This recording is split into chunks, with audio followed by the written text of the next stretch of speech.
Jason McNew of Appalachian Technologies here, and this is Security Snark, where we discuss all the cybersecurity news that's worth discussing.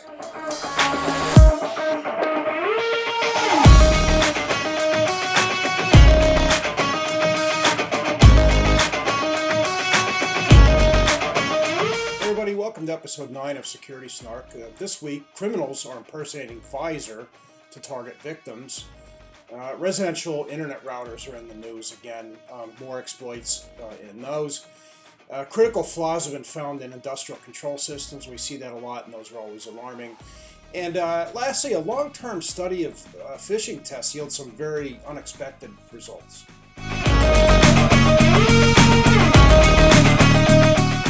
First up comes this piece from Phishers. Phishers now impersonate Pfizer to target victims. Cyber criminals are notorious for this kind of stuff. Anything that's in the news, whether it's current events, especially when it's some kind of a catastrophe, they're always going to take advantage of that, whether it's hurricanes or a pandemic or whatever. But in any case, according to a report from INKY, this phishing campaign started in the middle of August, and the attackers are using clean PDF attachments with newly registered domains. That's one thing to always, keep your eye out for is to look at domains of where things are coming from, and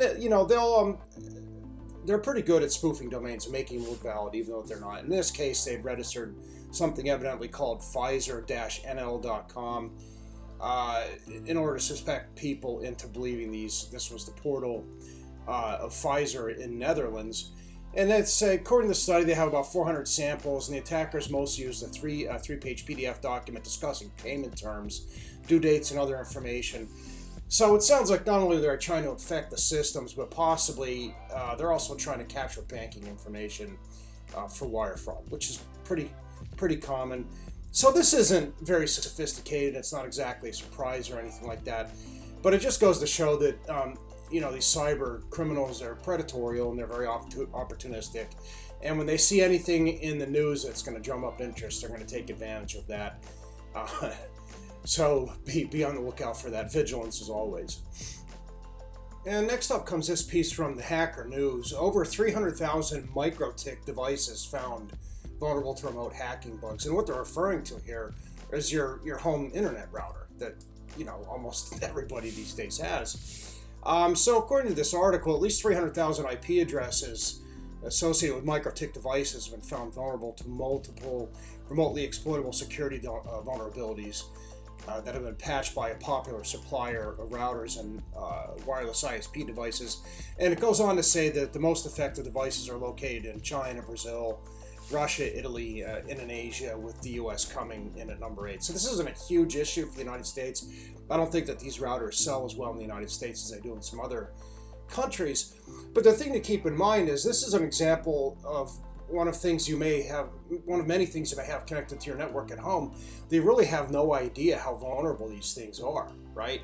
And there's various sites that can scan for vulnerabilities and stuff like that for free, but they're okay, and in the case of a zero-day exploit, they're not going to find that. And a lot of people will say, well, they're not really interested in me. Well, that might be true. They're not interested in you, but they are you specifically. But the hackers are interested in the capabilities that your router can, bring to them. So they could use these things to build botnets and then do distributed denial of service attacks. So they are going to compromise your router, and they might, compromise 10 or 20 or 30,000 of these things, and then use them, connect them to a command and control server, and then use them to attack some type of a target, or to mine cryptocurrency or something like that. But this is just another headache for consumers, another security headache for consumers. It's difficult to detect it, it's difficult to mitigate it.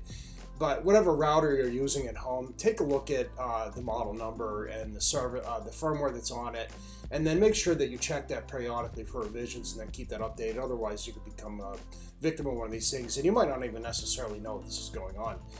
You might not see any indication of this on your home network at all. And next up comes this piece from SecurityAffairs.co. Critical flaws in myPRO HMI /SCADA product could allow for takeover of vulnerable systems. And when they refer to HMI, what they mean here is a human-machine interface. And then SCADA stands for Supervisory Control and Data Acquisition Systems. And these are the computers that control production in factories, power plants, that kind of stuff, right? Water systems. So what they're saying here is that there's a vulnerability in the HMI or the human-machine interface insofar as it lacks what they call input validation. And what input validation means is that, let's say you have a field on a web page and it's asking you to put in a string of numbers, and you put in something that's not numbers, it should tell you that it's invalid, right? It shouldn't accept other extraneous symbols, letters, those kinds of things. But if it doesn't validate those things, then theoretically you could pass poison data onto the underlying system and then cause some type of a compromise or something like that. But in any case, this research says the flaws affect myPRO versions 8.20.0 and prior. And, once again, I know I beat the drum about this constantly. This is exactly why you have to have patch and vulnerability management and a vulnerability scanner on any industrial network. Because when these flaws pop up, you need to be able to detect these things and then get them patched or get some kind of mitigation in place before the bad guys find it and then take advantage of this.